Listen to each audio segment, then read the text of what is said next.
Hi hello నమస్తే welcome to our channel.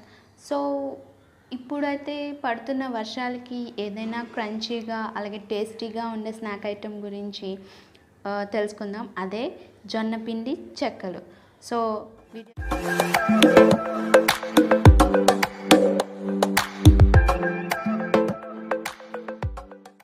చూద్దాం.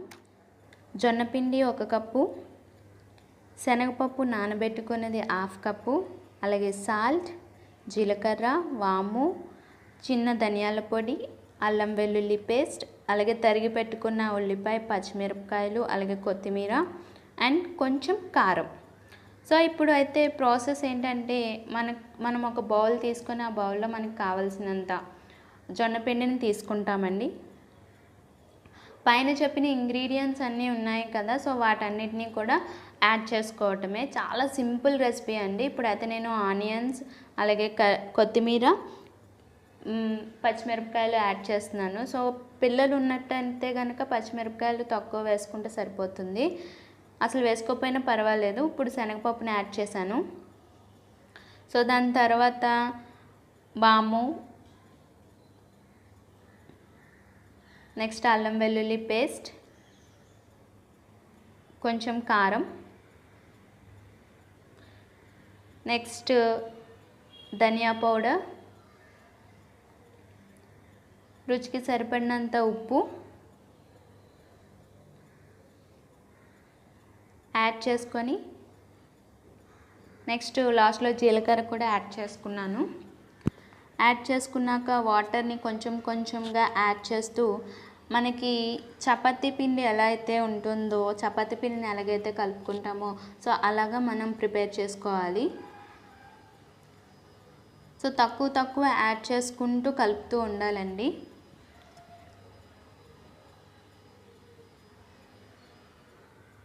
ఒకవేళ కలుపుతూ ఉన్నప్పుడు కన్సిస్టెన్సీ కొంచెం పలుచగా వచ్చినట్టయితే కొంచెం జొన్న పిండి యాడ్ చేసుకోండి మళ్ళీ, అప్పుడైతే సరిపోతుంది. సో కలపటం కనుక ఫస్ట్ టైం నాకైతే ఫస్ట్ టైం అయితే రాలేదు, సో అందుకని చెప్తున్నా. సో ఎగ్జాక్ట్ చపాతీ పిండి లాగానే రావాలి అండి, లేకపోతే మనం చెక్కలు అద్దుకునేటప్పుడు అసలు సరిగా రావన్నమాట. సో అంటే విడిపోవటం అలా జరుగుతూ ఉంటుంది. కలుపుకునేటప్పుడు కొంచెం గట్టిగా ఉండేటట్టు కలుపుకోవాలి.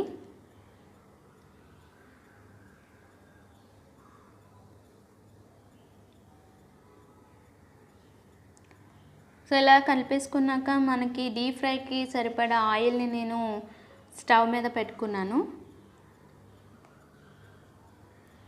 సో ఆయిల్ హీట్ అయ్యాక మనం ఒక చెక్కలు వద్దుకోవడానికి చాలామందికి అలవాటై ఉంటుంది, చేతి మీద వేయటం అలవాటై ఉంటుంది. లేదు అంటే నేను ట్రై చేస్తున్నాను కాబట్టి ఒక పాల కవర్ లాంటిది తీసుకున్నా.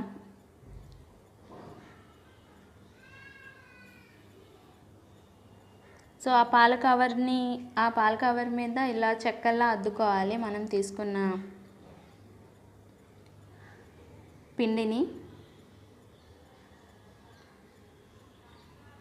సో చాలా జాగ్రత్తగా తీయాలండి, లేకపోతే విడిపోతూ ఉంటాయి.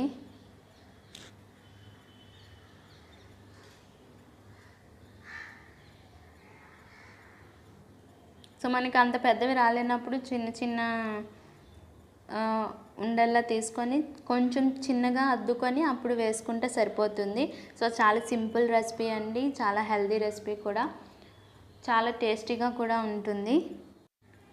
సో ఇలా నెమ్మదిగా జాగ్రత్తగా చెక్కలుగా అద్దుకొని సో నేనైతే ఫ్రై చేశాను.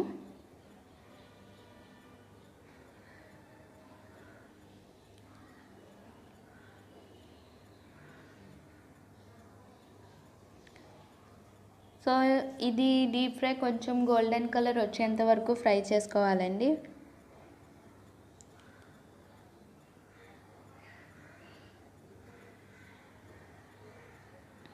సో ఇలా గోల్డెన్ కలర్ వచ్చాక మనం వాటిని రివర్స్ చేస్తూ ఉండాలి. సో రివర్స్ చేస్తూ ఉంటే మనం ఈజీగా రెండు వైపులా గోల్డెన్ కలర్ అనేది ఈజీగా వస్తుంది.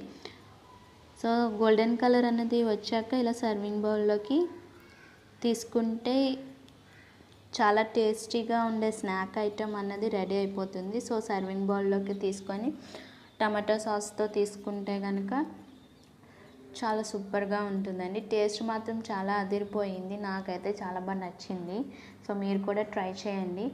సో ఈ వీడియో కనుక నచ్చినట్టయితే లైక్ చేయండి, షేర్ చేయండి, అలాగే సబ్స్క్రైబ్ చేసుకోండి. Thank you for watching.